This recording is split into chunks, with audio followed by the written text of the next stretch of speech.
안녕하세요. 반갑습니다. 책 읽어주는 감성 7호입니다. 세계 명작 오디오북 시리즈 네 번째 시간. 오늘은 루신의 아큐정전을 준비했습니다. 중국 현대문학의 창시자, 중국 근현대 문학의 아버지로 불리우는 루신은 당대 중국의 어떤 작가와도 비교될 수 없는 독보적인 위치를 차지했습니다. 마오쩌둥도 루신의 작품을 무척 좋아했다고 하는데요. 1936년 루신이 지병인 폐결핵으로 사망하자 민족 혼이라는 휘장을 씌워서 거대한 장례식을 치렀고, 그는 위대한 문학인일 뿐 아니라 위대한 사상가이자 혁명가였다라고 평하며 그를 기리기도 하였습니다. 루신의 대표작으로는 아큐정전을 비롯해서 광인일기, 고향, 방황 등이 있습니다. 오늘 낭독해드릴 루신의 중편소설 아큐정전은 청나라가 무너지고 이듬해 중화민국 임시정부가 수립되는 계기가 된 1911년의 신해혁명 당시를 시대적 배경으로 하고 있는데요. 작가는 이름도 나이도 출신도 모호한 최하층민 날품파리꾼인 주인공 아큐를 통해서 민족의 위기 속에서도 중화사상에 빠져 현실을 직시하지 못한 채 강자에게는 굴종하고 약자에게 함부로 대하는 중국 민중의 병폐, 노예 근성을 신랄하게 비판하였습니다. 문학작품을 통해 자국민을 계몽하고자 하였는데요. 아큐정전이 발표되었을 당시 독자들은 자신을 모델로 하여 묘사한 것이 아닌가 하는 느낌에 몸서리를 쳤다고 합니다. 왜곡된 자부심, 부당한 대우에 저항하지 않고 굴욕마저 합리화하거나 자신의 굴욕과 패배를 더 힘없는 약자에게 전가시켜 보상하면서 자기 만족을 하는 독특한 정신 승리법을 지닌 주인공 아큐. 지금 이 시대에도 아큐와 같은 인물은 존재할 텐데요. 작품 전문을 낭독하게 해주신 리베르 출판사에 감사의 마음을 전하면서 그럼 작품 속으로 들어가 보겠습니다. 좋은 시간 되시길 바랄게요. 나는 오래전부터 기회가 닿으면 아큐의 전기를 써야겠다고 작정해왔다. 내가 선뜻 그 일을 시작하지 못한 것은 내 자신이 후세의 길이 전해줄 만한 글을 쓸 위인이 못 되는 까닭이었기 때문이다. 그 외에도 여러 가지 자질구레한 일이 내 결심을 방해했다. 전기를 쓸 때 내가 제일 고민했던 것은 글의 제목이었다. 열전, 자전, 별전, 가전, 본전 등 전기에는 수많은 종류가 있지만 애석하게도 내가 쓰고자 하는 것에 적합한 것은 하나도 없었다. 아큐는 역사에 기록될 만한 위인은 아니었으니 열전이라 할 수는 없었다. 또 내가 아큐 자신이 아니니 자전이랄 수도 없다. 또 내가 아큐하고 종씨인지 아닌지도 모를 뿐더러 그의 자손에게서 부탁받은 일도 없으니 가전도 아니었다. 결국 나는 아큐에 대한 글을 본전으로밖에 분류할 수 없겠다는 생각을 했다. 그러나 내 문장은 손수레꾼이나 장돌뱅이 따위가 쓰는 비천한 말씨여서 감히 본전임내 하고 내세울 수도 없었다. 오랜 생각 끝에 나는 결국 정전으로 돌아가서 라는 말에서 정전 두 자를 빌려다가 제목으로 삼는 것이 가장 적당하다는 결론을 내리게 되었다. 두 번째 고민은 전기 첫머리에 을에 나오기 마련인 이름은 무엇이며 어느 지방 사람이다 라는 질문에 대해 답을 찾을 수 없다는 점이었다. 나는 아큐의 성이 무엇인지 어디 출생인지 알지 못했다. 그가 비록 미장에서 오래 살았다고는 하지만 이따금 다른 곳에서도 살았으니 반드시 미장 사람이라고는 할 수 없는 일이었다. 세 번째 문제는 아큐의 이름을 어떻게 써야 할지 모르고 있다는 점이었다. 살아있을 적에는 사람들이 그를 아큐라고 불렀지만 죽은 다음에는 두 번 다시 입에 올리지 않았으니까. 그 문제를 나는 좌우 영감의 아들인 수재 선생에게 여쭈어 본 적이 있었다.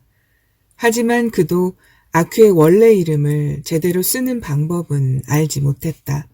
그래서 나는 아큐의 이름을 쓰기 위해 서양 글자를 사용할 수밖에 없었다.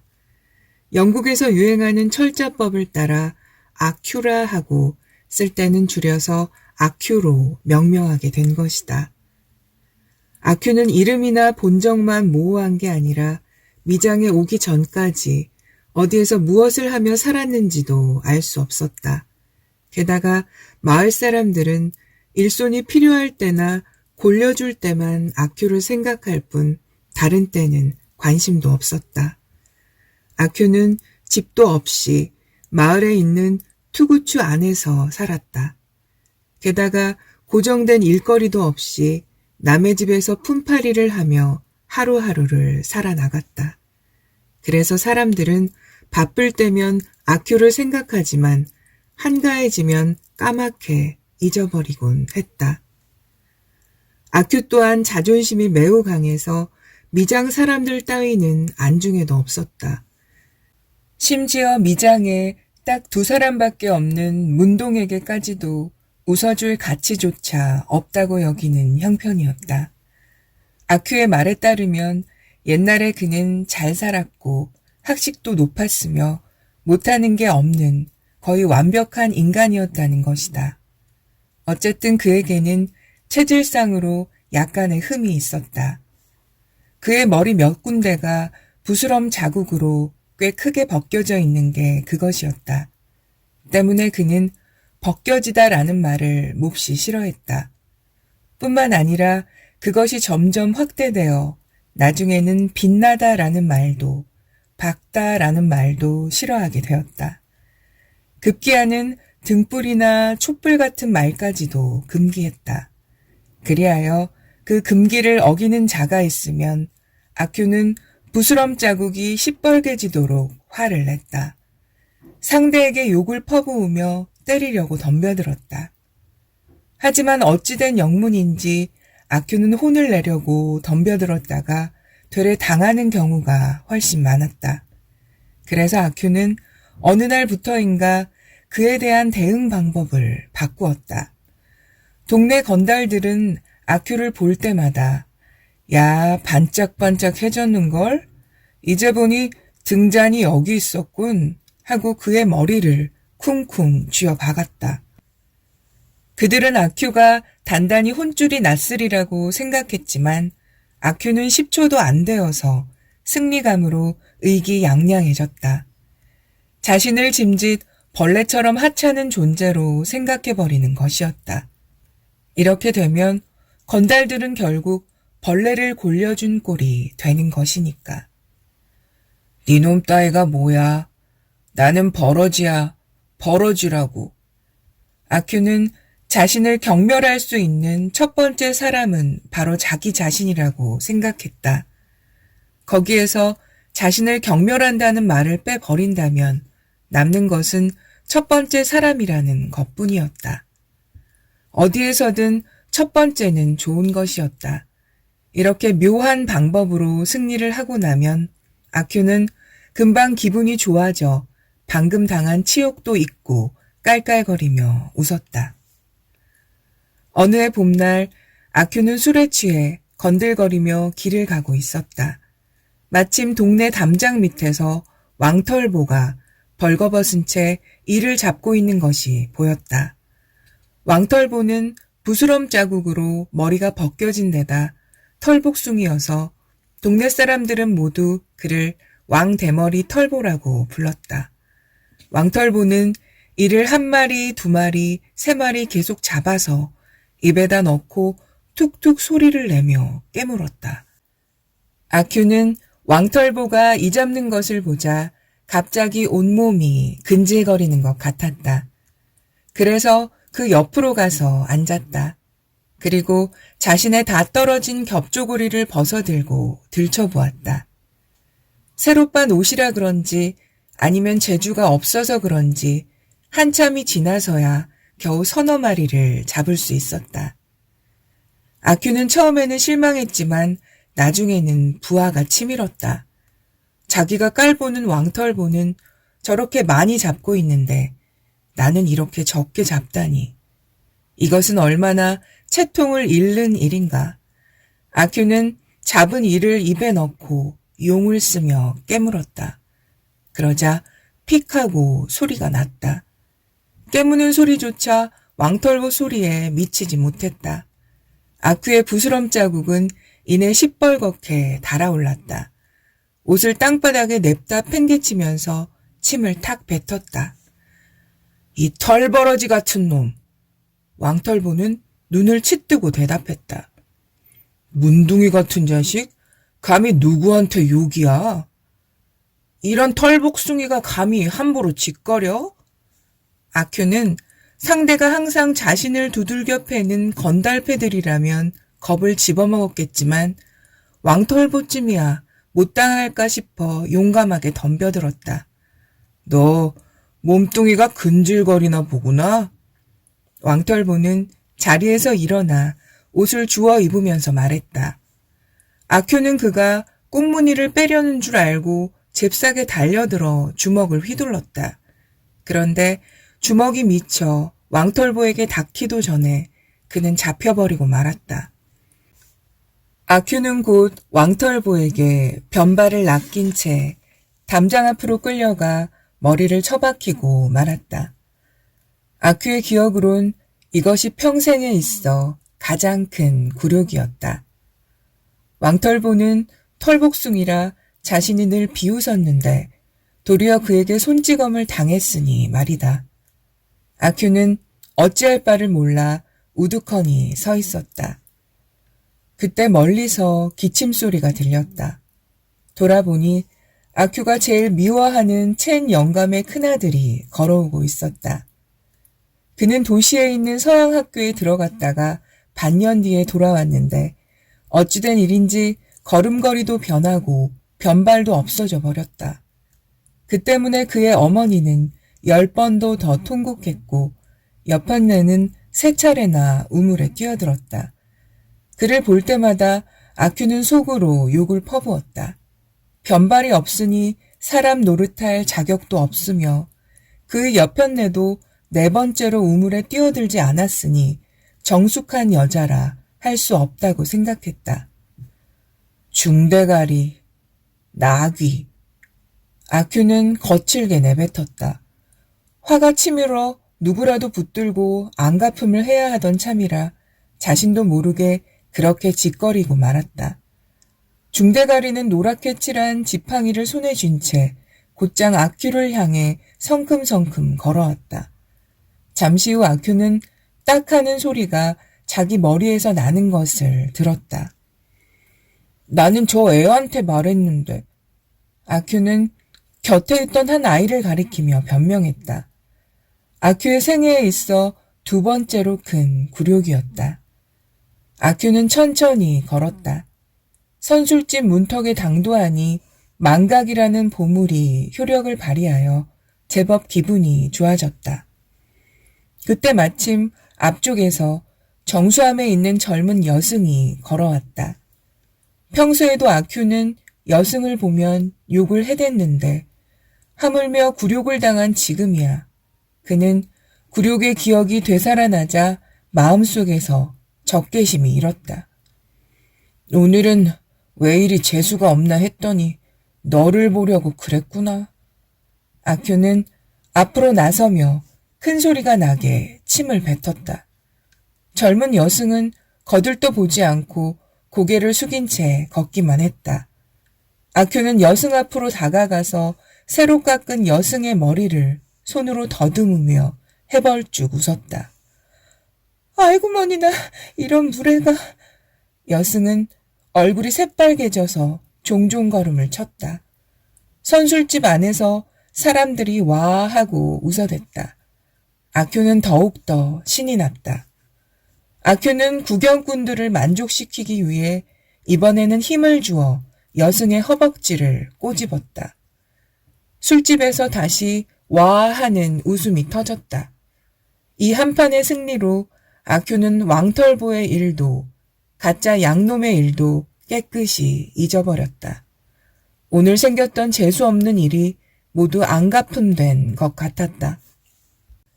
이 씨도 못 받을 아큐놈아. 멀리서 젊은 여승이 울먹이며 욕을 했다. 아큐는 기분이 좋아져 하루 종일 돌아다녔다. 하늘이라도 날 것 같았다. 그런데 그날 밤 이상한 일이 생겨났다. 밤새도록 눈을 붙이지 못한 채 한 가지 생각에 몰두했다. 어느 순간 그는 엄지손가락과 집게손가락이 이상하다는 걸 알아차렸다. 보통 때보다 매끄러운 것 같았다. 손가락을 볼 때마다 젊은 여승의 얼굴이 아른거렸다. 씨도 못 받을 아큐놈. 여승의 마지막 목소리가 아큐의 귓속에서 윙윙 울렸다. 아큐는 생각했다. 그래, 여자가 있어야 한다. 자식이 없으면 밥 한 그릇도 공양받지 못할 테니까. 이것은 사람으로 태어난 자의 가장 큰 비애다. 여자, 여자, 여자. 그는 젊은 여승의 모습을 떠올리자 마음이 적잖이 들떴다. 누가 알았으랴 바야흐로 이립의 나이에 젊은 여승 때문에 마음이 들떠버릴 줄이야. 그는 남자를 유혹하려는 여자, 즉 자신에게 말을 거는 여자는 항상 조심해야 한다고 생각했다. 그러나 여승은 자기를 보고 웃지도 않았고 수상한 말을 걸지도 않았다. 그런데도 아큐는 여승에게 유혹당하고 말았다. 아, 이것은 여자가 나쁘다는 증거 중 하나가 분명했다. 다음날 아큐는 좌우 영감댁에서 하루 종일 방아를 찧었다. 저녁 식사를 마치고 부엌에 앉아 담배를 한 대 피웠다. 그때 설거지를 끝낸 좌우댁의 하녀 우씨 아줌마가 아큐에게 말을 걸었다. 마님이 이틀째 아무것도 드시지 않아 영감님이 첩을 사오신 뒤로. 여자, 우씨 아줌마, 청상 과부, 여자. 아큐는 담뱃대를 팽개치고 벌떡 일어섰다. 나하고 자자. 나하고 자자. 아큐는 벼랑간 우씨 아줌마 앞에 무릎을 꿇었다. 그러자 우씨 아줌마는 어머나 하고 비명을 지르며 밖으로 뛰쳐나갔다. 아큐는 한동안 그 자리에 멍하니 꿇어앉아 있었다. 바로 그때 딱 소리가 나더니 머리가 아찔해져 왔다. 뒤를 돌아보니 수재가 굵은 대나무 막대기를 들고 서 있었다. 이 못된 놈, 감히. 수재는 굵은 대막대기로 아큐의 머리를 사정없이 내리쳤다. 아큐는 두 손으로 머리를 감싸준 채 문 밖으로 달아났다. 염치 없는 놈. 수재가 뒤에서 욕을 했다. 아큐는 방앗간으로 들어갔다. 머리가 몹시 욱신거렸다. 염치 없는 놈이라고 하던 수재의 말이 귀에 쟁쟁했다. 아큐는 마음이 꺼림직했지만 곧 쌀방아를 찢기 시작했다.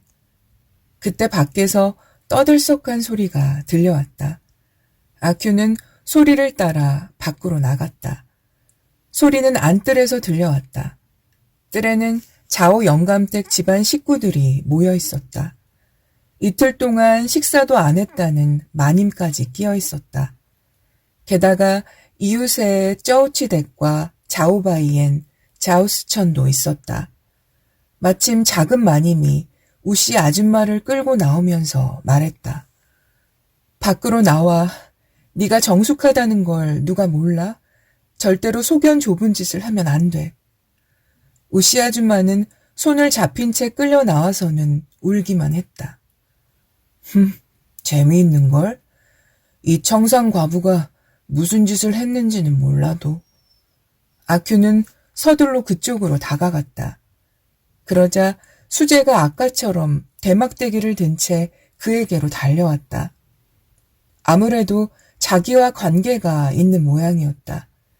그는 몸을 휙 돌려 재빨리 도망쳐 버렸다. 뒷문으로 빠져나와 단숨에 투구치로 돌아왔다. 잠시 앉아있으려니 온몸에 오싹오싹 한기가 들었다. 봄이라 해도 밤에는 아직 꽤 쌀쌀했다. 그제야 저고리를 좌우 영감댁에 두고 온 것이 생각났다. 다시 가지러 가자니 수재의 대막대기가 너무 무서웠다. 갑자기 밖에서 이상한 소리가 들린 것은 그로부터 몇 분 뒤였다. 아큐 이 개같은 자식아. 너 때문에 나까지 잠을 못 자게 됐잖아. 거적을 밀치며 좌우 영감댁 하인이 불쑥 안으로 들어왔다. 하인은 한바탕 설교를 늘어놓았으나 아큐는 대꾸할 말이 없었다. 결국은 밤에 폐를 끼쳤다는 이유로 하인에게 술값을 물어야 했다. 아큐에게는 현금이 없었으므로 털모자를 전당포에 잡혔다. 그러고도 5가지 조항의 서약을 해야 했다. 1. 내일 붉은 초 한 쌍, 향 한 봉을 가지고 좌우 영감댁에 가서 사죄해야 한다. 2.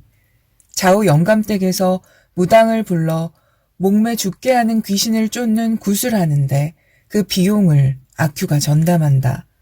3. 이후로 아큐는 좌우 영감댁 문턱도 밟을 수 없다. 4. 이후에 우씨 아줌마에게 다른 일이 생기면 책임을 아큐에게 묻는다. 5. 아큐는 품삯과 저고리를 찾아갈 수 없다. 아큐는 사죄 절차를 끝낸 뒤 예전처럼 거리를 쏘다녔다. 그날 이후 마을 여자들은 아큐를 보기만 하면 문 안으로 숨어버렸다. 심지어는 50살에 가까운 쩌우치 대까지도 남들을 따라서 숨어버렸다. 게다가 11살밖에 안 된 계집애까지 불러들이는 게 아닌가. 아큐는 기이하게 생각되었다. 그뿐만이 아니었다. 선술집에서는 외상술을 주려 하지 않았다. 또 며칠 동안 품을 팔아달라는 사람이 한 명도 없었다. 외상술을 주지 않는 것은 참으면 그만이지만 품을 팔아달라는 사람이 없으면 아큐는 배를 골아야 했다. 이것은 확실히 개 같은 놈의 일이었다. 좌우 영감댁에서는 샤오디를 데려다가 일을 시키고 있었다. 이 샤오디란 놈은 말라 빠져서 일을 제대로 하지 못했다. 그런데 이런 놈이 자기 밥줄을 끊으려 한다고 생각하니 아큐는 분통이 터질 노릇이었다. 며칠 후 아큐는 첸 영감댁 담장 앞에서 우연히 샤오디를 만났다. 아큐는 다짜고짜 달려들었다. 원수는 외나무 다리에서 만난다더니 짐승 같은 놈. 아큐는 눈을 부릅뜨고 으르렁거렸다. 입에서 침이 튀어나왔다. 나는 버러지야. 이러면 됐지? 샤오디가 말했다. 아큐는 샤오디의 겸손에 도리어 비위가 상했다. 당장에 덤벼들어 샤오디의 변발을 잡아채었다. 샤오디는 한 손으로 자기 머리채 밑을 감싸쥐고 또 한 손으로는 아큐의 변발을 잡아채었다. 옛날에는 샤오디 같은 것은 어림도 없는 상대였다. 그런데 아큐는 잔뜩 굶주렸기 때문에 샤오디 못지않게 말라 있었다. 그래서 힘도 엇비슷해져 버렸다. 한 30분쯤 흘렀을까? 그들의 머리에서 김이 올랐다. 이마에서도 땀이 흘렀다. 아큐의 손이 늦추어지자 샤오디의 손도 늦추어졌다. 두고 보자, 개새끼. 아큐는 욕설을 뱉었다. 싸움은 무승부로 끝났다. 아큐에게는 여전히 상리를 해달라는 사람이 없었다. 꽤 따스해진 어느 날이었다. 아큐에게는 산들바람까지도 서늘하게 느껴졌다. 그것은 그나마 견딜만 했는데 배가 고픈 것은 더 이상 참을 수가 없었다. 아큐는 어쩔 도리가 없이 밖에 나가 먹을 것을 구해보기로 했다. 새로 모를 낸 연푸른 논들이 눈에 들어왔다. 간간히 밭을 가는 농부들의 모습도 보였다. 아큐는 먹을 것을 구하려고 무작정 걷다 보니 어느덧 정수함까지 와버렸다. 나지막한 담 안에 드넓은 무밭이 펼쳐져 있었다. 아큐는 잠깐 주저하다가 사방을 둘러보았다. 아무도 보이지 않았다. 아큐는 담을 기어 올라갔다. 그러자 흙덩이가 우르르 떨어져 내렸다. 아큐는 다리가 덜덜 떨렸다. 가까스로 뽕나무 가지를 붙잡고 뒤뜰 쪽으로 뛰어내렸다. 그리고 쪼그리고 앉아 물을 뽑기 시작했다. 그런데 갑자기 문이 열리며 둥그런 머리가 고개를 내밀었다. 늙은 여승이었다. 아큐는 재빨리 무 넷뿌리를 뽑아 품속에 안았다. 나무아미 타불, 아큐, 왜 남의 채소밭에 뛰어들어 물을 훔치는 거냐? 내가 언제 채소밭에 뛰어들어 물을 훔쳤다는 거냐? 아큐는 도망을 치다가 뒤를 흘깃거리며 말했다. 그렇다면 그건 뭐지? 이게 당신 거야? 그럼 묻어러 당신 거라고 말을 시킬 수 있어? 아큐는 뛰기 시작했다. 뒤에서 커다란 검둥개 한 마리가 쫓아와 아큐의 다리를 물어뜯으려 했다. 옷섭에서 무 하나가 툭 떨어졌다. 검둥개가 놀라 멈칫했다. 그 틈에 아큐는 담장 위로 기어올라 밖으로 뛰어내렸다. 그날 이후 아큐는 마을에서 모습을 감췄다. 한동안 보이지 않던 아큐가 미장에 다시 나타난 것은 그의 추석이 막 지난 무렵이었다. 날이 어둑어둑해질 무렵 아큐는 개슴츠레한 눈을 하고 주막에 나타났다. 계산대로 다가가더니 허리춤에서 은전과 동전을 한 움큼 꺼내어 계산대 위에 뿌렸다. 현금이다. 술 가져와. 입고 있는 옷은 새로 맞춘 겹옷이었다. 보아하니 허리춤에 큰 전대를 찼는데 묵직하게 늘어져서 허리띠를 바짝 졸라매고 있었다. 심부름꾼, 주인, 술손님, 행인 할 것 없이 모두가 의아한 눈길로 그를 바라보았다. 마음속에서 존경심이 일어나는 사람도 있었다. 오, 아큐, 돌아왔군. 돈을 많이 벌었나 본데. 아큐는 의기양양하게 대답했다. 돌아왔어. 문 안에 들어갔다 왔지. 아큐에 대한 소문은 당장 온 마을에 퍼졌다. 사람들은 새 옷을 입고 나타난 아큐가 어떻게 돈을 모았는지 알고 싶어 했다. 주막에서, 찻집에서, 사당 처마 밑에서 사람들은 아큐에 대한 이야기를 주고받았고 어느 틈에 아큐는 그들에게 존경받는 인물이 되어 있었다. 아큐의 말로는 문안 거인 영감댁에서 일을 거들었다고 했다. 이 한마디만으로도 듣는 사람들은 모두 숙연해졌다. 거인은 사방 100리를 통틀어서 그 사람 하나뿐이었다. 그 댁에서 일을 거들었다는 것은 당연히 존경을 받아 마땅한 일이었다.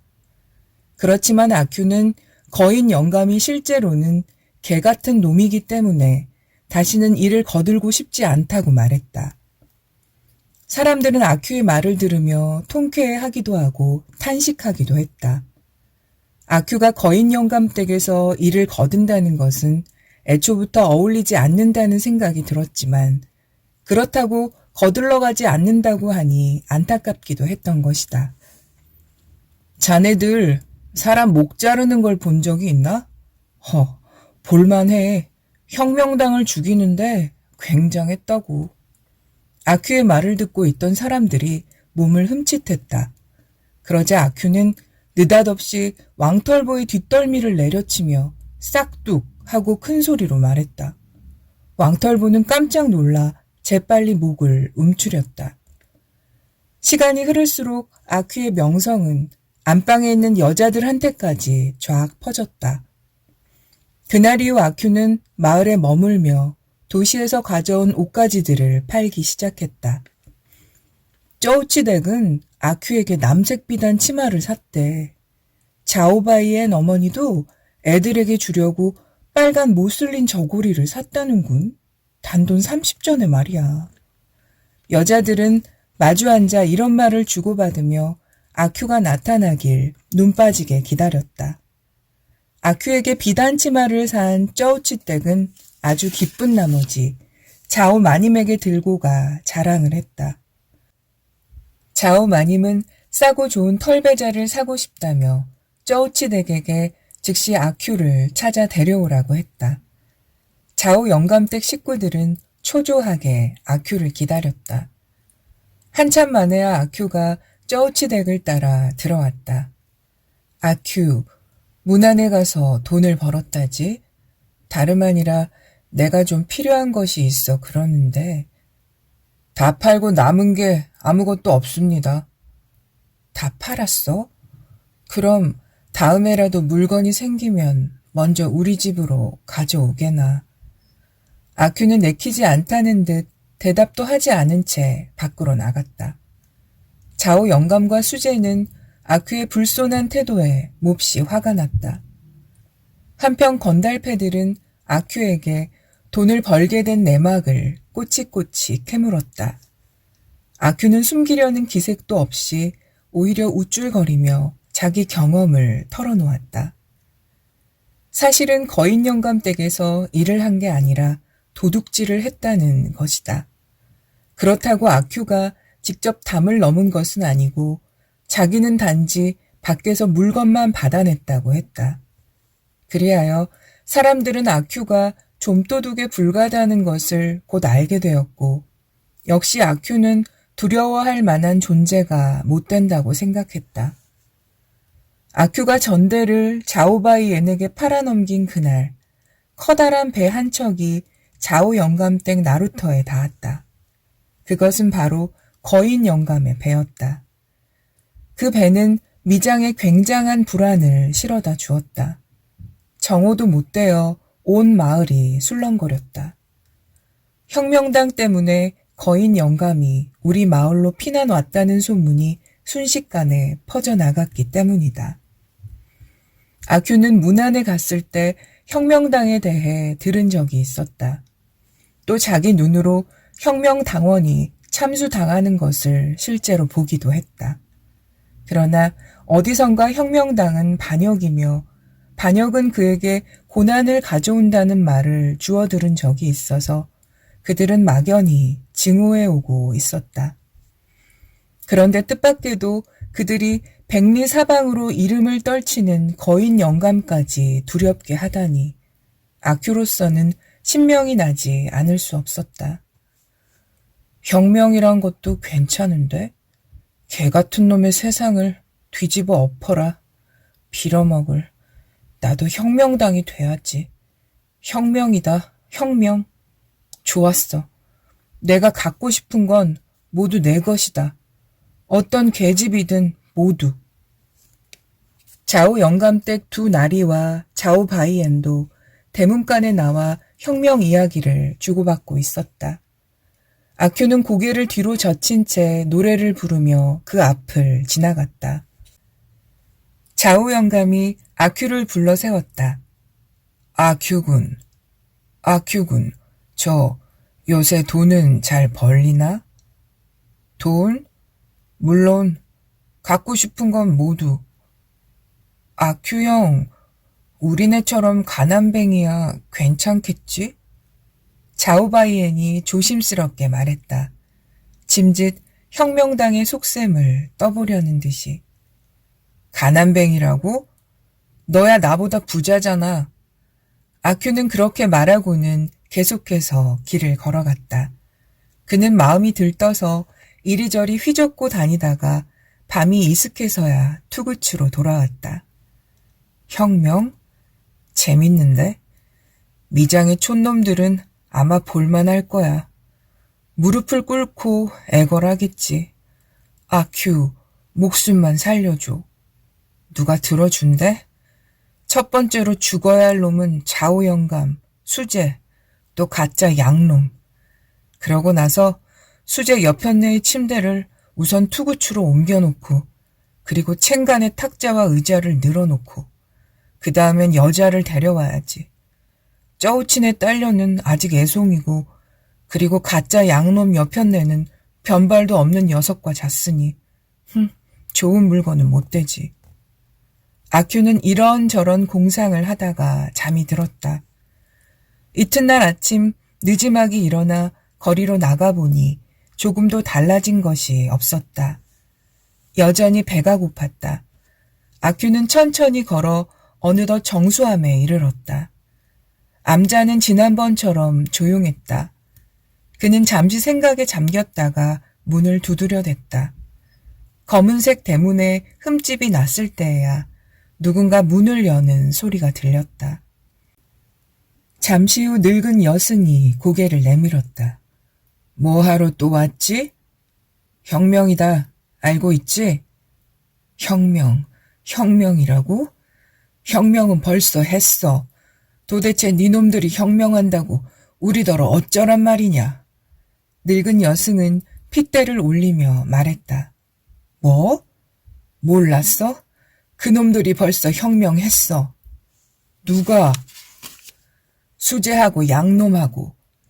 아큐는 너무나 뜻밖이었으므로 얼떨떨해졌다. 늙은 여승은 아큐가 풀이 꺾이는 것을 보고 재빨리 문을 잠가버렸다. 한편 좌우영감 댁의 수재는 혁명당이 밤사이에 입성했다는 것을 알자 잽싸게 변발을 머리 꼭대기에 틀어얹었다. 그리고 여태껏 상대도 하지 않았던 가짜 양놈 첸가를 아침 일찍 방문했다.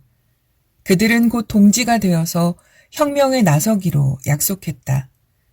그들은 머리를 짜낸 끝에 정수함에 황제 만세 만만세라고 적힌 용패가 있다는 것을 생각해냈다. 그래서 즉시 암자로 달려가서 혁명을 한 것이다.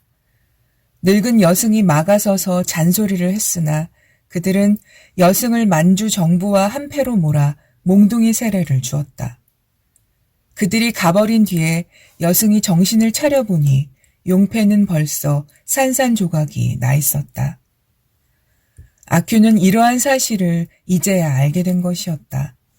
그는 오늘 아침에 늦잠을 잤던 것이 무척 후회스러웠다. 그런데 괘씸한 일은 그들이 자기를 부르러 오지 않았다는 점이었다. 미장의 인심은 조금씩 진정되어 갔다. 바뀐 것이 있다면 변발을 머리 꼭대기에 틀어얹은 사람이 점차 늘어갔다는 점이다. 여름이라면 변발을 머리 꼭대기에 틀어얹거나 잡아매는 일이 조금도 신기할 것이 없겠지만 지금은 늦가을이었다. 그렇게 뒤통수를 횡하니 비운 채로 거리를 나다니면 사람들은 와 혁명당이 온다 하고 소리쳤다. 아큐는 그 소리가 그지없이 부러웠다. 게다가 아큐는 수재가 머리를 그렇게 틀어 얹었다는 말을 듣자 자신도 흉내를 내고 싶었다. 그는 대젓가락으로 변발을 머리 꼭대기에 틀어 얹었다. 그리고 한참 동안 망설이다가 용기를 내어 거리로 나섰다. 그러나 사람들은 그를 보고도 아무 말도 하지 않았다. 아큐는 기분이 나빠 아무에게나 짜증을 부렸다. 수재는 가짜 양놈에게 부탁하여 자유당에 가입하고 복숭아 은배지를 달게 되었다. 좌우 영감은 이것 때문에 갑자기 더 훌륭해져서는 아들이 처음 수재가 되었을 때보다도 더 오만해졌다. 아큐는 매우 못마땅했다. 혁명을 하려면 그저 변발만 틀어 얹는 것만으로는 안 되며 일단 혁명당과 연주를 만들어야 한다는 것을 깨달았다. 그래서 그는 가짜 양놈을 찾아가 의논을 해보기로 했다. 가짜 양놈네 집 대문은 활짝 열려 있었다. 가짜 양놈은 뜰 한가운데 서 있는데 새까만 서양 옷에다 복숭아 은배지를 달고 있었다. 바로 옆에는 자오바이엔과 건달패 세 놈이 공손한 자세로 그의 연설을 듣고 있었다. 아큐는 슬그머니 걸어가 자오바이엔 뒤에 섰다. 가짜 양놈은 그를 보지 못했다. 그는 눈이 뒤집힐 정도로 연설에 열을 올리고 있었다. 아큐는 그가 잠시 멈추기를 기다렸다가 마침내 용기를 내어 입을 열었다. 뭐야?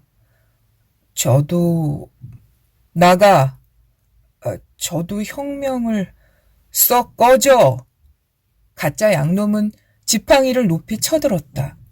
자오바이엔과 건달패들도 덩달아 소리쳤다. 선생께서 나가라고 하시잖아. 말이 안 들려? 아큐는 할 수 없이 물러나올 수밖에 없었다. 거리로 나오자 속에서 서글픔이 끌어올랐다. 아큐는 여태까지 이렇듯 진한 쓸쓸함을 맛본 적이 없었다. 모든 것이 무의미할 뿐 아니라 모욕감까지 생겨났다. 안갚음을 하기 위해 당장 변발을 풀고 싶었지만 그러지도 못했다. 그는 선술집이 문을 닫을 때쯤에서야 터벅터벅 투구치로 돌아왔다. 딱, 펑. 그때 밖에서 이상한 소리가 들려왔다. 아큐는 쓸데없이 참견하기를 좋아했다. 곧 어둠 속을 내달았다. 그러자 맞은편에서도 사람 하나가 이리로 달려오는 게 아닌가. 아큐는 덩달아서 급히 몸을 돌려 그 사람을 뒤따라 도망쳤다. 그 사람이 골목을 돌면 자기도 돌고 그 사람이 서면 자기도 섰다. 자세히 보니 그 사람은 샤오디였다. 자오 영감댁이 약탈당했어. 샤오디는 씩씩거리며 말했다.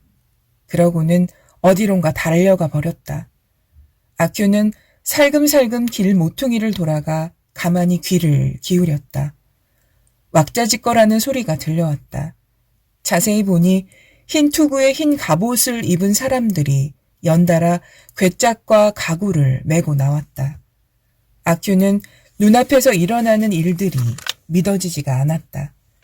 그는 실증이 나도록 지켜본 후에야 투구치로 돌아왔다. 곰곰이 생각해보니 몹시 불쾌했다. 미장에 드디어 흰 투구에 흰 갑옷을 입은 사람들이 왔다. 그런데도 그들은 자기를 부르러 오지 않았다.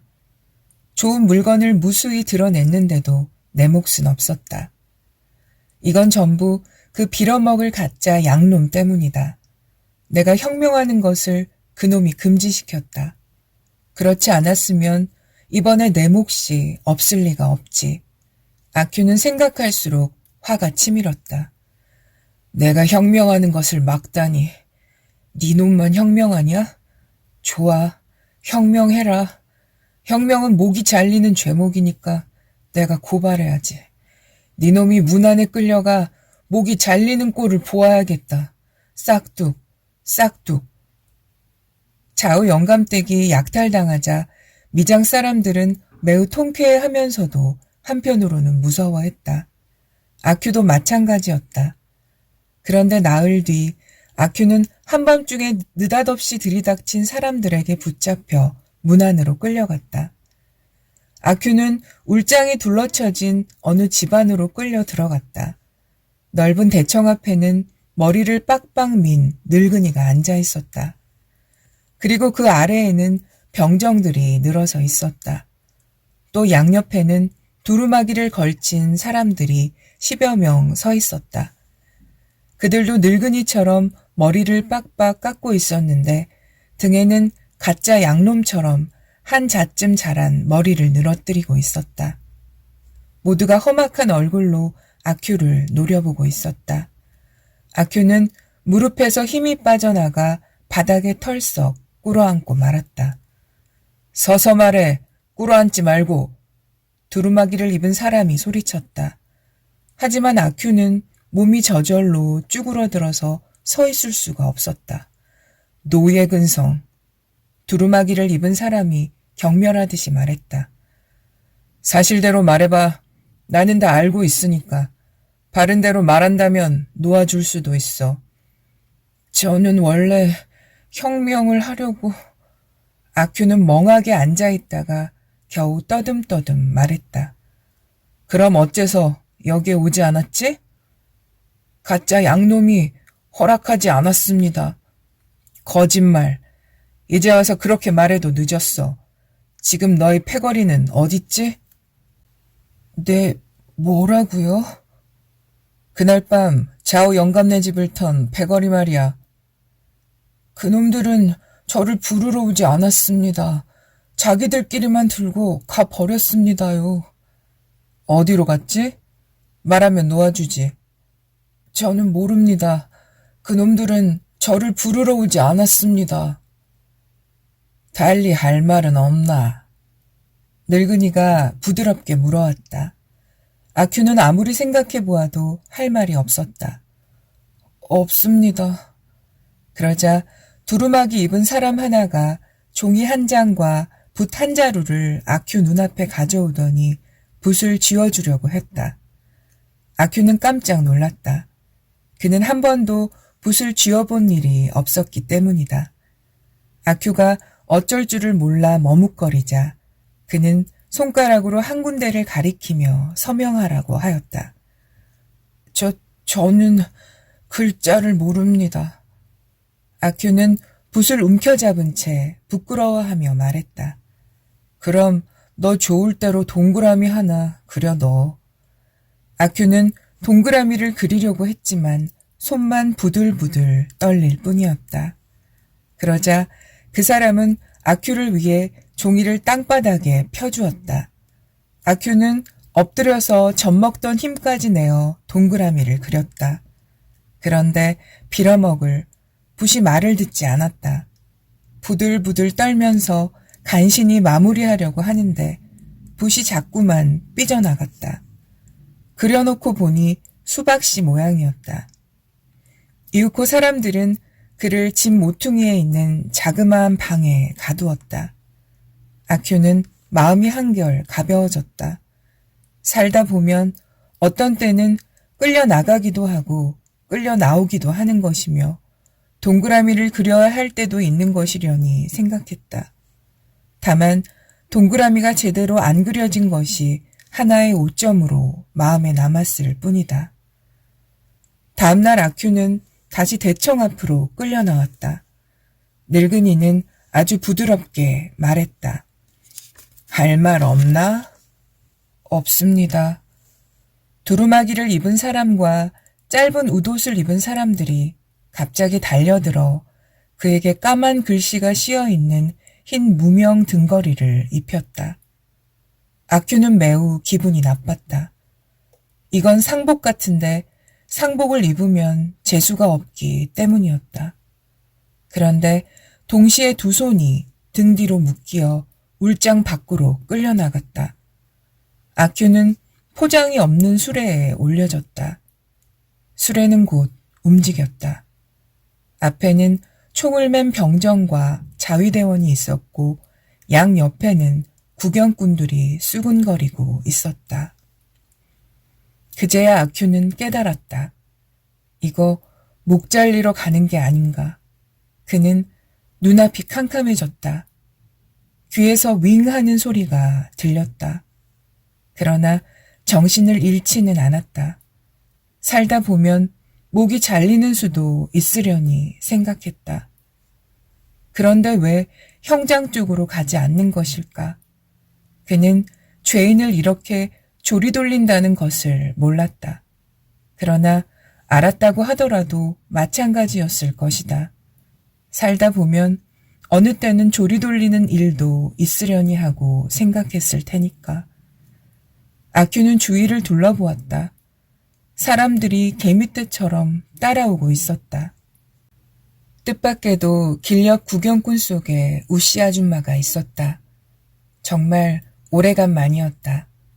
아큐는 자신이 배짱도 없이 노래도 한마디 부르지 못하는 것이 부끄러워졌다.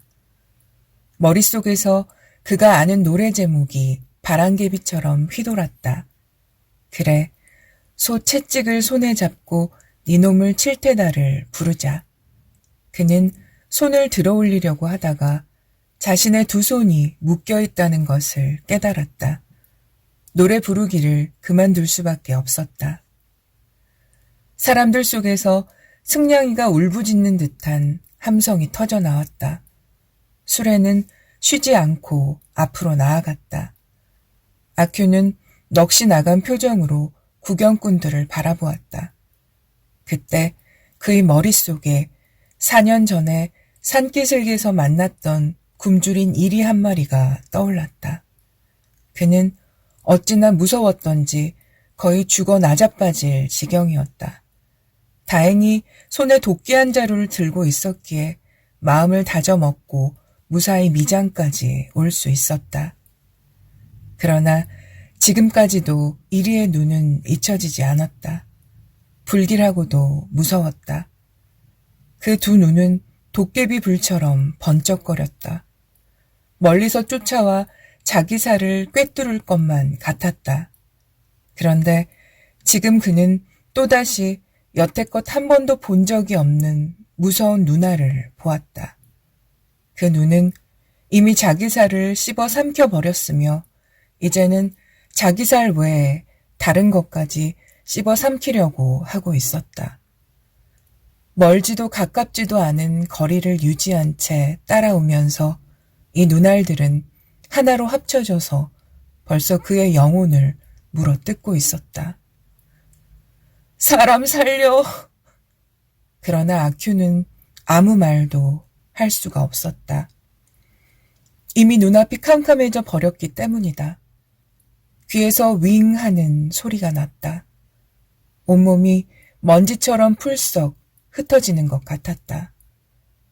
여론을 들어보면 위장에서는 별로 이의가 없었다. 사람들은 모두 아큐가 나쁘다고 말했다. 그가 총살당한 것은 그가 나쁘다는 증거라는 것이었다. 나쁘지 않았다면 왜 총살을 당했느냐는 것이다. 그러나 문 안에서는 대부분 불만을 가지고 있었다. 총살은 목 자르는 것만큼 볼만한 것이 못 되었다는 것이다. 게다가 이건 얼마나 시시한 사형수인가. 그토록 오래 조리를 돌렸는데도 노래 한마디 듣지 못하다니 마을 사람들은 종일 헛걸음만 쳤다고 생각했다. 감사합니다. 구독과 좋아요, 댓글은 저에게 큰 힘이 됩니다.